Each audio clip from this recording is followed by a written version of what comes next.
இப்போ நம்ம என்ன வீடியோ பார்க்க போகிறோம் அப்படின்னு பார்த்தீங்கன்னா பிக் பாஸ் சீசன் 7 அப்படின்னு தான். பிக் பாஸ் சீசன் 7 பார்த்தீங்க அப்படின்னா டிக்கெட் டு ஃபைனல் டாஸ்க் வந்திருக்கு. டிக்கெட் டு ஃபைனல் டாஸ்க் எக்ஸாக்டாக டிக்கெட் டு ஃபைனல் டாஸ்க்குன்றது கிடையாது. இந்த வீக்கில் பார்த்தீங்க அப்படின்னா டிக்கெட் டு டெஸ்ட் ஃபைனல் டாஸ்கில் யாரெல்லாம் பங்கேற்கக்கூடாது அப்படின்றதுக்கு ஒரு விஷயமாக நடந்துச்சு. ஆக்சுவலாக நேற்று ஒரு டாஸ்க் வந்திருந்தது. அதில் பார்த்தீங்க அப்படின்னா அதில் பிக் பாஸ் ஹவுஸ்மேட்ஸ் எல்லாரும் ஜெயிச்சிட்டாங்க அப்படின்னா இதில் பிக் பாஸ் ஸ்மால் பாஸ்லாம் கிடையாது. ஹவுஸ்மேட்ஸ் எல்லாருமே ஜெயிச்சிட்டாங்க அப்படின்னா இந்த டிக்கெட் டு ஃபினாலேயில் 2 பேருக்கு சலுகைகள் வழங்கப்படும் அப்படின்ற மாதிரி சொல்லியிருந்தாங்க. அதே டிக்கெட் டு ஃபினாலே இப்போ அவங்க தோத்துட்டாங்க அப்படின்னா வீட்டில் டைம் பாம் வெடிக்கும் அப்படின்ற மாதிரி பிக் பாஸ் சொல்லியிருந்தார். டாஸ்கில் பார்த்தீங்க அப்படின்னா டைம் கேல்குலேஷன் தான் சொல்லியிருந்தாங்க. டைம் கேல்குலேஷனுக்கு பார்த்தீங்க அப்படின்னா உங்களுக்கு டைம் பிக் பாஸ் சொல்லிட்டாரு. அதுக்கப்புறமா டீமில் இருக்க 3 பேர் போயிட்டு டைம் கால்குலேட் பண்ணிகிட்டே இருக்கணும். 3 பேர் பார்த்தீங்க அப்படின்னா hour, minute and then second இந்த மாதிரி வச்சு கால்குலேட் பண்ணிகிட்டே இருக்கணும். இதில் அவங்களோட டாஸ்க் என்ன அப்படின்னு பார்த்தீங்கன்னா 7 டைம் பிக் பாஸ் டைம் கேட்பார். அந்த 7 டைமில் அட்லீஸ்ட் 5 தடவையாவது அவங்க ரைட்டாக சொல்லணும். 2 தடவை தப்பாக சொல்லிட்டா கூட அவங்க தோற்றுருவாங்க. இதுதான் டாஸ்க்கு.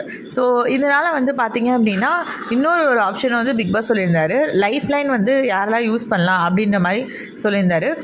இதுக்காக பிக் பாஸ் யார் வேணாலும் லைஃப் லைன் யூஸ் பண்ணிக்கலாம்னு சொல்லியிருந்தாங்க. லைஃப் லைனில் கேட்கும்போது என்ன ஆகும் அப்படின்னு பார்த்தீங்கன்னா பிக் பாஸ் அந்த டைமை சொல்லுவார். இவங்க தப்பாக தான் அதை கரெக்ட் பண்ணிக்கலாம். இதில் பார்த்தீங்க அப்படின்னா விசித்ரா தான் லைஃப் லைன் யூஸ் பண்ணாங்க. விசித்ரா லைஃப் லைன் யூஸ் பண்ணதுனால ஆக்சுவலாக பட் ஆனால் என்ன நடந்துச்சுன்னா நிக்சனுக்கு எந்த ஒரு சலுகைகளும் தரப்படாது பிக் பாஸ்க்கு அப்படின்னு சொல்லியிருக்காங்க. இந்த டிக்கெட் டு ஃபினாலே டாஸ்கில் இதுதான் ஆக்சுவலாக இப்போதைக்கு நடந்திருக்கு. அதுக்கப்புறமா பார்த்தீங்க அப்படின்னா ஆனால் இந்த டாஸ்கில் நம்மளோட கண்டஸ்டன்ஸ் எல்லாமே தோத்துட்டாங்க.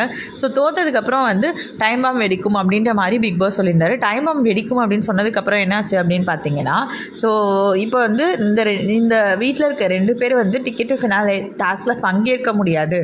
அது யார் அப்படின்னு சொல்லிட்டு ஓட்டிங் பேசிஸில் எடுங்க அப்படின்னு சொல்லிட்டு சொன்னாங்க. இதில் பார்த்தீங்க அப்படின்னா அர்ச்சனா அண்ட் தென் விஜய் வர்மாவை தான் நம்ம கண்டஸ்டன்ஸ் எல்லாமே ஓட் பண்ணி வெளியே அனுப்பியிருக்காங்க. அர்ச்சனா வைல்டு கார்டாக வந்ததுனால கண்டிப்பாக அவங்களுக்கு இந்த ஃபைனலுக்கு வரணும் அப்படின்னா இந்த டிக்கெட் டு ஃபைனலை யூஸ் பண்ணக்கூடாது, அவங்க வேணால் விளையாடி வந்துக்கட்டும் அப்படின்ற மாதிரி தான் எல்லாரோட இதுவுமே இருந்துச்சு. அர்ச்சனா இந்த மாதிரி இப்போ எல்லாருக்கும் கொஞ்சம் அகெயின்ஸ்டாக தான் கேம் விளையாடிட்டு இருக்காங்க. அதனால் அவங்க டிக்கெட் டு ஃபைனலை விளையாட முடியாது அப்படின்ற மாதிரி ஒரு வெளியே வந்துட்டாங்க. அதே மாதிரி விஜயவர்மா ஆக்சுவலாக ஃபிசிக்கல் டாஸ்க் வந்துச்சுன்னா கொஞ்சம் டஃபஸ்ட் கண்டஸ்டண்ட்டாக இருப்பார். அதுக்காக அவருக்குமே பார்த்தீங்க அப்படின்னா இப்போ டிக்கெட் ஃபினாலே டாஸ்கில் விளையாட முடியாமல் ஆயிடுச்சு.